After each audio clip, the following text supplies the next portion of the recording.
નમસ્કાર, હું છું પ્રિયા અને તમે જોઈ રહ્યા છો જનતા કી જાણકારી ન્યૂઝ। નજર કરીએ આજના સમાચાર ઉપર।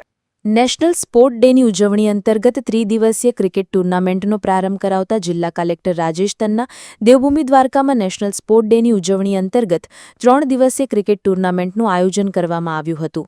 જે ક્રિકેટ ટૂર્નામેન્ટનો પ્રારંભ દ્વારકાના કલેક્ટર રાજેશ તન્ના દ્વારા તથા ખંભાળિયાના નાયરા સંચાલિત ક્રિકેટ ગ્રાઉન્ડ ખાતે કરવામાં આવ્યું હતું, જેમાં દ્વારકા જિલ્લા વહીવટીતંત્ર દ્વારા નેશનલ સ્પોર્ટ્સ ડે નિમિત્તે આયોજિત દ્વારકા જિલ્લા ક્રિકેટ ટૂર્નામેન્ટ 2025 અંતર્ગત આજરોજ યોજાયેલ પ્રથમ match RSPL 11 versus Devbhumi Dwarka ITI 11માંથી RSPL 11 ટીમે સામે 32 રનથી વિજય મેળવ્યો હતો, જ્યારે મોટી સંખ્યામાં લોકો ઉપસ્થિત રહ્યા હતા અને આ ક્રિકેટ ટૂર્નામેન્ટ માણ્યો હતો।